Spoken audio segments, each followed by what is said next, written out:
సంఖ్యాకాండం 22వ అధ్యాయం. మోవాబు రాజు బలామును పిలిపించుట. అంతటా ఇశ్రాయేలీయులు అచటి నుండి కదిలిపోయి మోవాబు మైదానమున విడిది చేసిరి. ఈ తావు యోర్ధానునకు తూర్పునను యెరికోకు ఎదుటి వైపున కలదు. ఇశ్రాయేలీయులు అమోరీయులను చిదుగగొట్టిరని విని సిప్పోరు కుమారుడు బాలాకు అతని ప్రజలకు మోవాబీయులు భయపడిపోయిరి. ఇశ్రాయేలీయుల సంఖ్యను చూచి వారు మిక్కిలి జడిసిరి. మోవాబీయులు మిద్యాను నాయకులతో, ఎద్దు పొలములోని గడ్డిని మేసివేసినట్లే ఈ ఇశ్రాయేలీయుల గుంపు మన మండలమును ధ్వంసము చేసి తీరును అనిరి. ఆ కాలమున సిప్పోరు కుమారుడు బాలాకు మోవాబునకు రాజు. అతడు బెయోరు కుమారుడు బలామును పిలుచుకొని వచ్చుటకై దూతలను పంపెను. బలాము యూఫ్రటీసు నదీ తీరమును గల ఆమావు మండలములోని పేతోరున వసించుచుండెను. ఐగుప్తు నుండి వచ్చిన వారు నేల ఈనినట్లు దేశమంతటా వ్యాపించిరి. వారు నా మండలమును మృంగివేయ చూచుచున్నారు. వారు మాకంటే బలవంతులు కనుక నీవు వచ్చి నా మేలు కోరి వీరిని శపింపవలయును. అట్లు శాపము పాలైన వారిని మేము జయించి వెడలగొట్టగలుగుదుమేమో. నీవు దీవించిన వారు దీవెనను, శపించిన వారు శాపమును పొందుదురని నా నమ్మకము అని బాలాకు దూతల ముఖమున వర్తమానమంపెను. మోవాబు నాయకులు, మిద్యాను నాయకులు సోది చెప్పినందులకు చెల్లింపవలసిన సొమ్ము తీసుకొని పయనమై వచ్చిరి. వారు బలాము చెంతకు వచ్చి బాలాకు వర్తమానమును వినిపించిరి. అతడు వారితో, మీరీ రాత్రి ఇచటనే బస చేయుడు. ప్రభువు నాకు తెలియజేసిన విషయమును నేను మీకు తెలుపుదును అనెను. కనుక మోవాబు నాయకులు బలాము ఇంటనే విడిది చేసిరి. దేవుడు బలామునకు ప్రత్యక్షమై, మీ ఇంటికి వచ్చిన ఈ జనులు ఎవరు అని ప్రశ్నించెను. బలాము, ప్రభువు, ఐగుప్తు నుండి వచ్చిన క్రొత్త ప్రజలు నేల ఈనినట్లు దేశమంతటా వ్యాపించిరి. నీవు వచ్చి నా మేలుగోరి వారిని శపింపవలయును. అట్లు శాపము పాలైన వారిని మేము జయించి వెడలగొట్టగలుగుదుమేమో అని సిప్పోరు కుమారుడు బాలాకు వర్తమానము పంపెను అని చెప్పెను. దేవుడు అతనితో, నీవు ఈ దూతలతో పోవలదు. ఆ ప్రజలు నా వలన దీవెన పొందిరి కావున నీవు వారిని శపింపరాదు అని చెప్పెను. కనుక మరునాటి ఉదయమున బలాము బాలాకు దూతలను చూచి, మీరు మీ దేశంలోకి వెడలిపోండు. నన్ను మీ వెంట పంపుటకు ప్రభువు సమ్మతింపలేదు అనెను. కనుక మోవాబు నాయకులు బాలాకు వద్దకు తిరిగిపోయి, బలాము మా వెంట వచ్చుటకు అంగీకరింపలేదని తెలియచేసిరి. బాలాకు పూర్వము కంటే కూడా గొప్పవారిని, ఎక్కువ మందిని ఎన్నుకొని బలామునొద్దకు పంపెను. వారు బలాము ఇంటికి వచ్చి, నీవు నా వద్దకు వచ్చుటకు నిరాకరింపవలదు. నేను నిన్ను ఘనముగా సన్మానించెదను. నీవేమి చేయమన్నను చేసెదను. నీవు మాత్రము ఇచటికి వచ్చి నా మేలు కోరి ఈ ప్రజలను శపింపవలయును అని సిప్పోరా కుమారుడు బాలాకు పంపిన వర్తమానమును అతనికెరిగించిరి. బలాము వారితో, బాలాకు తన ఇంటనున్న వెండి బంగారములను త్రవ్వి నా నెత్తిన పెట్టినను నేను దేవుడైన యావే మాట మీరి ఒక చిన్న పని అయినను చేయజాలను. మునుపు వచ్చిన వారివలె మీరును ఈ రాత్రికి ఇక్కడనే బస చేయుడు. ప్రభువు నాకేమైనా తెలియజెప్పునేమో చూతము అనెను. ప్రభువు ఆ రాత్రి బలామునకు ప్రత్యక్షమై, ఈ ప్రజలు నిన్ను పిలువవచ్చినచో నీవు వారి వెంట వెళ్ళవచ్చును. కాని నీవు నేను చెప్పిన పనిని మాత్రమే చేయవలెను అని చెప్పెను. బలాము ఉదయముననే లేచి తన కంచెర గాడిద మీద జీను బిగించి మోవాబు నాయకులతో పయనమై వెళ్ళెను. బలాము గాడిదనెక్కి పోవుటను చూచి దేవుడు కోపపడెను. బలాము తన సేవకులిద్దరినీ వెంట నిడుకొని గాడిదనెక్కి పోవుచుండగా అతనిని ఆపుటకై ప్రభువు దూత త్రోవకడ్డముగా నిలిచెను. దేవదూత కత్తి చాచి నిలబడియుండుట చూచి బలాము గాడిద మార్గము నుండి వైదొలగి ప్రక్క పొలములోనికి పోయెను. బలాము గాడిదను కర్రతో మోది మరలా త్రోవకు మరలించెను. 2 ద్రాక్షతోటల నడుమ 2 రాతి గోడల నడుమ మార్గము ఇరుకుగానున్న చోట దేవదూత గాడిదకు అడ్డముగా నిలిచెను. అతనిని చూచి గాడిద గోడకు ఆనుకొని పోగా బలాము కాలు గోడను రాచుకొని పోయెను. బలాము మరలా గాడిదను మోదెను. దేవదూత ముందునకు కదిలి మార్గము కుడి ఎడమలకు తప్పుకోలేనంత ఇరుకుగా ఉన్న తావున గాడిదకు అడ్డముగా నిలబడెను. గాడిద ఎదుటనున్న దేవదూతను చూచి నేలమీద చతికిలపడెను. బలాము ఉగ్రుడై చేతి కర్రతో దానిని చావమోదెను. అప్పుడు ప్రభువు గాడిదచే మాటలాడింపగా అది, నేను నీకేమి అపకారము చేసి తిని నన్నీ రీతిని 3 సారులు చావగొట్టనేలా అని అడిగింది. బలాము దానితో, నీవు నన్ను గేలిచేయుచున్నావు. నా చేతిలోనే కత్తియున్నా నిన్నీ పాటికి నరికివేసియుండెడివాడను అనెను. గాడిద అతనితో, నేను నీవు ఇంతకాలము నుండియు ప్రయాణమునకు వాడుకొనిన గాడిదను కానా? కాని నేనెప్పుడైనా ఈ విధముగా ప్రవర్తించితినా అని అడిగిను. అతడు లేదు అనెను. అప్పుడు యావే బలాము కన్నులు తెరిచెను. అతడు కత్తిని దూసి త్రోవకెదురుగా నిలబడియున్న దేవదూతను చూచి నేలమీద బోరగిలపడెను. దేవదూత అతనితో, నీవు గాడిదను ముమ్మారు చావమూదితివేలా? నేను నీ త్రోవకు అడ్డుపడవచ్చితిని. నీ ప్రయాణం నాకు సమ్మతము కాదు. నీ గాడిద నన్ను చూచి 3 సార్లు తప్పుకొన్నది కాదేని నేనీ పాటికి నిన్ను చంపి గాడిదను వదిలివేసియుండెడివాడను అనెను. బలాము దేవదూతతో, నేను తప్పు చేసి తిని నీవు నాకు అడ్డముగా నిలబడితివని నేను గుర్తింపలేదు. ఇప్పుడు నీవు వెళ్ళవద్దంటే నేను వెనుకకు తిరిగిపోయేదను అనెను. దేవదూత అతనితో, నీవు వీరితో వెళ్ళవచ్చును, కాని నీవు నేను చెప్పిన మాటలను మాత్రమే పలుకవలెను అనెను. కనుక బలాము బాలాకు పంపిన దూతలతో సాగిపోయెను. బలాము బాలాకు. బలాము వచ్చుచున్నాడని విని బాలాకు అతనికి ఎదురు వెళ్ళెను. మోవాబు పొలిమేరలలో అర్నోను నదీ తీరముననున్న 6 పట్టణము వద్ద అతడు బలామును కలుసుకొనెను. బాలాకు అతనితో, నేను దూతలను పంపగా నీవు రానననేలా? నేను నిన్ను ఘనముగా సన్మానింపలేననుకొంటివా అనెను. బలాము అతనితో, ఇప్పుడు వచ్చితిని గదా, ఏదైనా చెప్పుటకు నాకు శక్తి కలదా?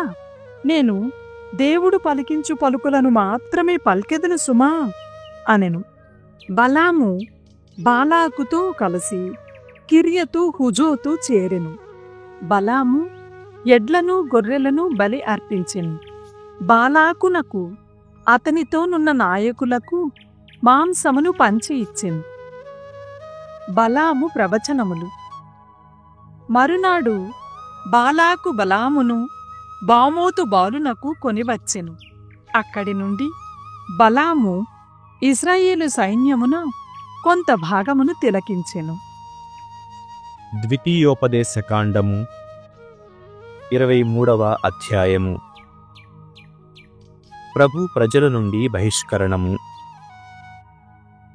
వృషణములు నలుగొట్టబడిన వానిని లేక జననేంద్రియము ఛేదింపబడిన వానిని ప్రభు ప్రజలలో చేరనీయరాదు.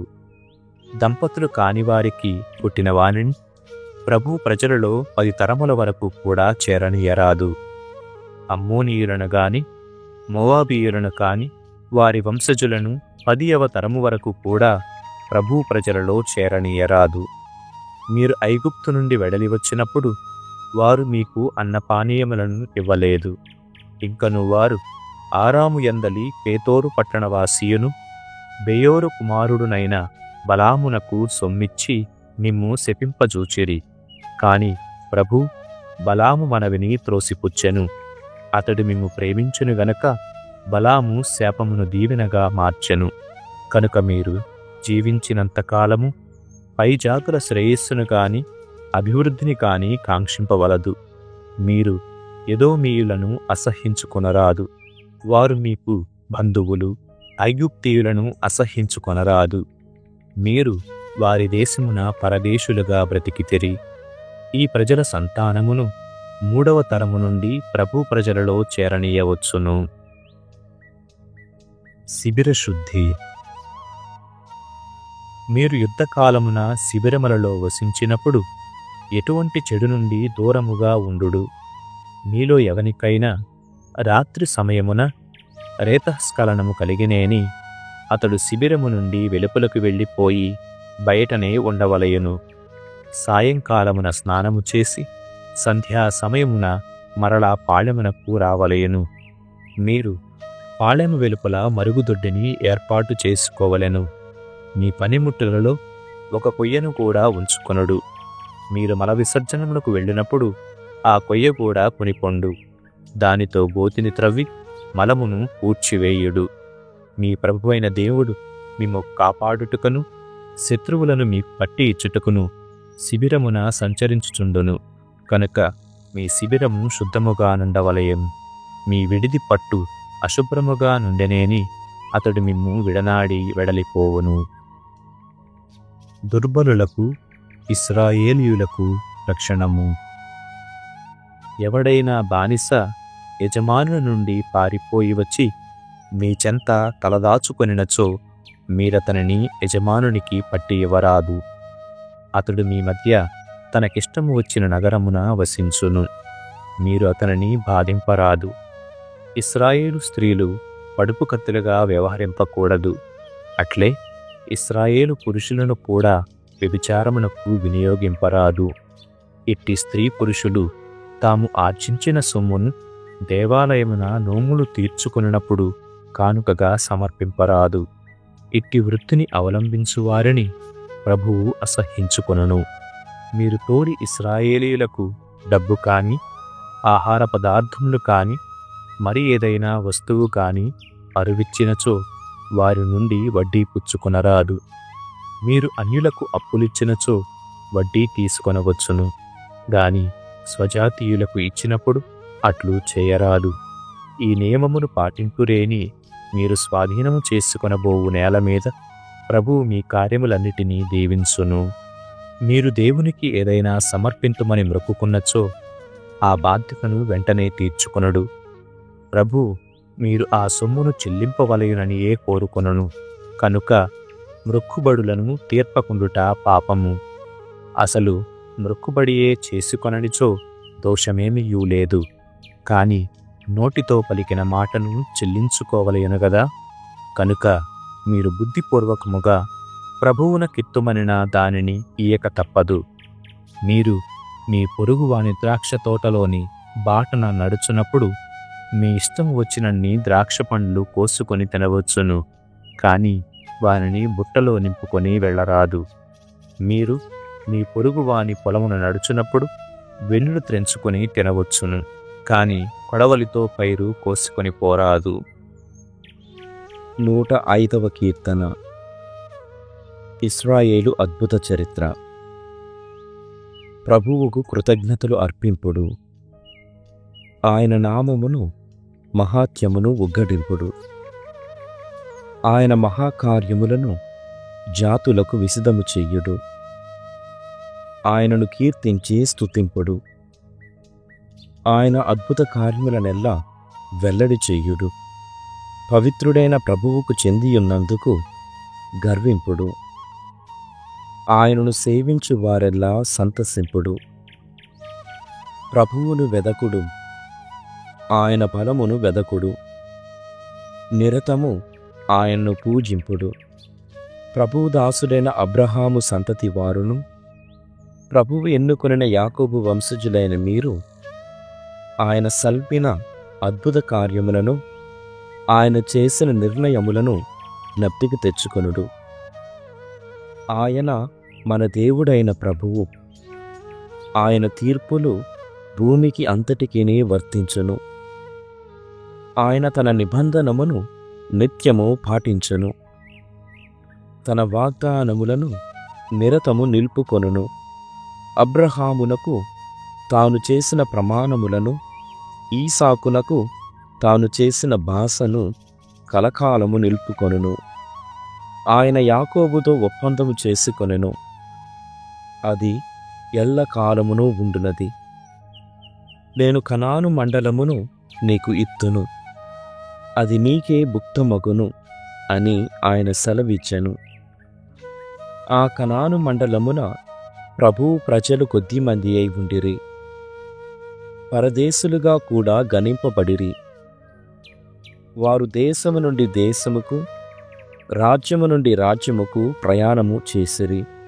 కాని ప్రభువు వారిని ఎవరి పీడకును గురి చెయ్యలేదు. ఆయన రాజులను మందలించి ఆ ప్రజలను కాపాడెను.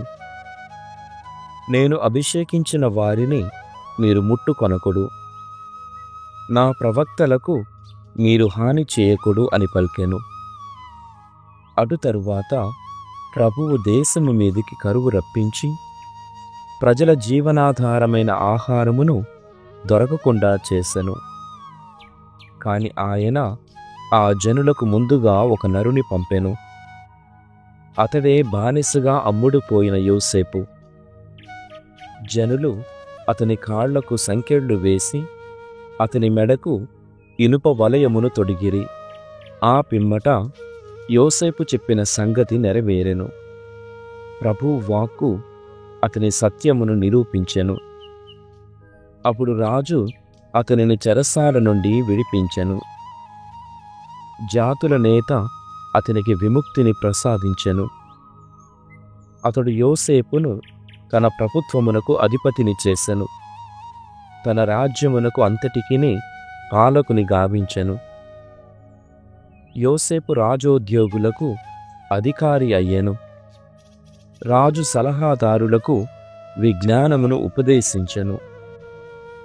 అంతట యాకోబు ఐగుప్తునకు వలస వెళ్ళి ఆ దేశమున స్థిరపడెను. ప్రభువు అచట తన ప్రజలను తామర తంపరగా వృద్ధి చేసెను. వారిని తమ శత్రువుల కంటెను బలవంతులను చేసెను. ఆయన ఐగుప్తీయులు ఇశ్రాయేలీయులను ద్వేషించి వారి పట్ల కపటముగా వర్తించునట్లు చేసెను. అంతట ప్రభువు తన సేవకుడైన మోషేను తాను ఎన్నుకొనిన అహరోనును పంపెను. వారు అచట ప్రభువు మహాకార్యములను చేసి చూపిరి. ఆయన హాము దేశమందు అద్భుత కార్యములను ప్రదర్శించెను. ప్రభువు అంధకారమును పంపగా చిమ్మ చీకట్లు క్రమ్మెను. కాని ఐగుప్తీయులు ఆయన ఆజ్ఞను లెక్క చెయ్యలేదు. ఆయన వారి జలములను నెత్తురుగా మార్చెను. వానిలోని చేపలనెల్లా చంపివేశెను. వారి దేశము కప్పలకు ఆలవాలమయ్యెను. రాజప్రాసాదము కూడా కప్పలతో నిండిపోయెను. ప్రభువు ఆజ్ఞాపించినదే తడవుగా ఈగల గుంపును, దోమలను దేశమందెల్లా నిండిపోయెను. ఆయన ఆ దేశమున వానకు బదులుగా వడగండ్ల వాన కురియించెను. తలతలలాడు మెరుపులు కలిగించెను. వారి ద్రాక్ష తోటలను, అత్తి తోటలను ధ్వంసం చేసెను. దేశములోని చెట్లనెల్లా విరుగగొట్టెను. ఆయన ఆజ్ఞ ఇయ్యగా మిడుతలు వచ్చెను. లెక్క కందని చీడ పురుగులు వచ్చెను. అవి దేశములోని మొక్కలనెల్లా తినివేశెను. నేలమీది పైరులనెల్లా మృంగివేసెను. ఆయన ఆ దేశీయుల ప్రథమ సంతానమునెల్లా, వారికి పుట్టిన తొలిచూలు పిల్లలనెల్లా సంహరించెను. అటు తరువాత ఆయన తన ప్రజలను తోడ్కొని పోయెను. వారు వెండి బంగారములతో వెడలిపోయిరి. వారి తెగలలో దుర్బలుడు ఒక్కడునూ లేడయ్యెను. ఐగుప్తీయులు ఆ ప్రజలను చూచి భయపడిరి. వారు వెడలిపోయినందులకు సంతసించిరి. ఆయన తన ప్రజలను మేఘముతో కప్పెను. రేయి వారికి వెలుగునిచ్చుటకు గాను అగ్నిని కలిగించెను. వారు అడుగగానే ఆయన పూరేడు పిట్టలను వసగెను. స్వర్గాహారముతో వారిని సంతృప్తిపరచెను. ఆయన రాతిని బ్రద్దలు చెయ్యగా నీళ్లు ఉబికి వచ్చెను. అవి ఎడారిలో ఏరులై పారెను. ఆయన తన దాసుడైన అబ్రహాముకు చేసిన పవిత్ర వాగ్దానమును జ్ఞప్తికి తెచ్చుకొనెను. తాను ఎన్నుకొనిన ప్రజలను వెలుపలికి తోడ్కొని వచ్చెను. వారు సంతసముతో పాడుచు కేరింతలు కొట్టిరి. ఆయన వారికి అన్యజాతుల భూములను ఇచ్చెను. అన్యుల శ్రమ ఫలము వారికి దక్కెను. ఆ జనులు మాత్రము తన కట్టడలను గైకొని తన ధర్మశాస్త్రమును పాటింపవలెనని ఆయన నియమము చేసెను.